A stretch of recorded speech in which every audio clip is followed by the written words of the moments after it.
इधर तेजस्वी यादव ने किया महिलाओं के लिए वादा, उधर योगी के राइट हैंड ने सबको हिला डाला। महागठबंधन की खोल दी पोल, दे डाला बड़ा बयान। तेजस्वी के बयान पर बीजेपी ने कसा तंज, इमेज सुधारने के लिए भर रहे नई घोषणाओं से दम। बिहार की चुनावी लड़ाई हुई अब और दिलचस्प।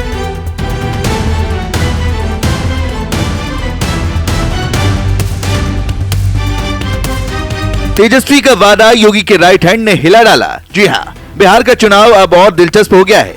वोटिंग के चंद घंटे पहले तेजस्वी ने एक ऐसा दांव खेला जिसकी चर्चा सियासी गलियारों में भी होने लगी। तभी योगी के राइट हैंड कहे जाने वाले रवि किशन ने ऐसे धागे खोले जिसने बिहार का सियासी तापमान चढ़ा दिया है, या यूं कहें कि पूरी राजनीतिक फिजा को ही बदल कर रख दिया है।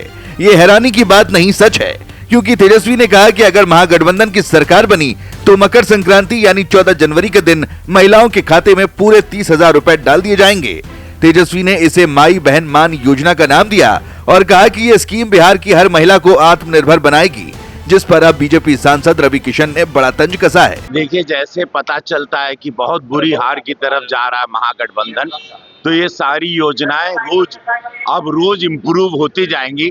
आप लोग बाद में कहेंगे कुल बिहार दे दे हम जीतला के बाद, तो ये सब नहीं होता है। जब जनता उनको पता चल गया महागठबंधन को कि बहुत बुरी हार होने जा रही है, बहुत सारी आरजेडी की भी सीट इस वक्त एनडीए सरकार जीतने जा रही है, माहौल लहर बहुत बड़ी है, मां जानकी की कृपा है। और ये मोदी जी और नीतीश कुमार का जो एक विकास का और सच्चाई का, जंगल राज से बहुत दूर जाना है और दूर जा चुका है बिहार, तो ये उसकी जीत है जो 14 नवंबर को पूरा बिहार एक बहुत बड़ा उत्सव मनाएगा। रवि किशन ने यह भी दावा किया कि आरजेडी की कई सीटें भी इस बार एनडीए के खाते में जाएंगी, क्योंकि जनता अब समझ चुकी है कि बिहार की असली प्रगति किसने की। उन्होंने कहा तेजस्वी यादव हर दिन नई नई घोषणाएं कर रहे हैं, क्योंकि उन्हें पता है कि अब वापसी का रास्ता बंद है। बता दें, अब बिहार की चुनावी लड़ाई और ज्यादा दिलचस्प हो गई है। एक तरफ तेजस्वी यादव महिलाओं को लुभाने वाले वादों की बरसात कर रहे हैं, तो दूसरी ओर बीजेपी इन वादों को चुनावी जुमला बता रही है।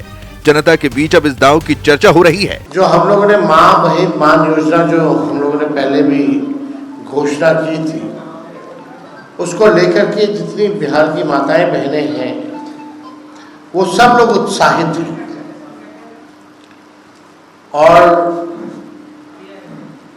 लोगों का कहना है कि ये योजना से उनको आर्थिक न्याय जो है मिलेगा इस महंगाई के ज़माने में। यानी 14 जनवरी को होता है, सरकार बनेगी और 14 जनवरी मकर संक्रांति के दिन मां बहन मान योजना के तहत पूरे एक साल का 30,000 रुपया माताओं बहनों के खाते में हम लोग डालने का काम करेंगे। 5 साल का 1.5 लाख रुपया होता है और महीना का 2,500, यानी 12 महीने का एक साल का एक साथ जो है 14 जनवरी मकर संक्रांति के दिन 30,000 रुपये उनके खाते में डायरेक्ट हम लोग डालने का काम करेंगे। अब देखना यह है कि जनता विकास पर भरोसा जताती है या वादों के आकर्षण में आती है। लेकिन इतना तय है कि बिहार की लड़ाई अब शब्दों से निकलकर सीधे जज्बातों तक पहुंच चुकी है। अब आगे क्या होता है ये देखना होगा।